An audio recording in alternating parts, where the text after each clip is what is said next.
నీరజ్. నువ్వు ఆ డాక్టర్ చెప్పింది నిజం అనుకుంటున్నావా? అతనిచ్చిన రిపోర్ట్ కరెక్ట్ కాదు నీరజ్.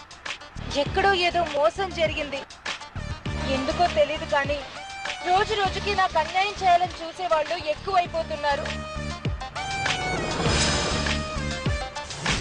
దయచేసి నువ్వు దీన్ని నమ్మొద్దు నీరజ్. నువ్వు అన్నట్టుగానే మనం ఇంకొక డాక్టర్ చేత టెస్ట్ చేద్దాం. ఇంకా అవసరం అనుకుంటే ఒకరు కాదు 3-4 చేత టెస్ట్ చేద్దాం.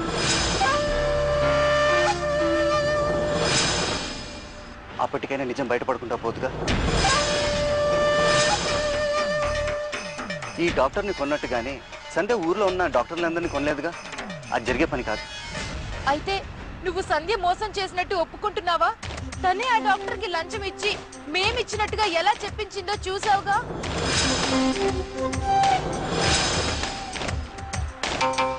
సంధ్య ఎందుకు ఇన్ని అక్రమాలు చేస్తుందో నాకేం అర్థం కావట్లేదు.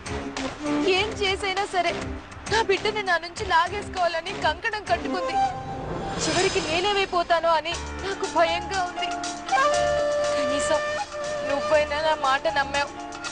నాకు ఆ ఒక్క సంతోషం మిగిలింది నీరజ్.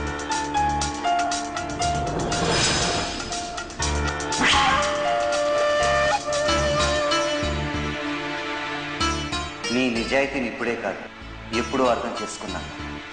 నీ చేతిలో సంధ్యతో పాటు నేను ఎలా మోసపోయానో అది అర్థం చేసుకున్నాను. నీ నాటకాలు ఇంకెంతో కాలం సాగలేక తల్లిని బిడ్డని వేరు చేసి నువ్వు మూట కట్టుకున్న పాపం తొందరలోనే బద్దలైపోతుంది. నువ్వేం ఆలోచిస్తున్నావో నాకు తెలుసు నీరజ్. నువ్వు ఓ పక్క నన్ను సపోర్ట్ చేస్తున్నట్టుగా నటిస్తూ ఆ సంధ్యకి లాభం చేకూర్చాలని చూస్తున్నావు. నీకు ఇన్ని తెలివితేటలు ఎలా వచ్చాయో నాకు ఆశ్చర్యంగా ఉంది. అయినా నువ్వు సాధించగలిగింది ఏమీ లేదులే. నన్ను గెలవడం ఎప్పటికీ నీ తరం కాదు.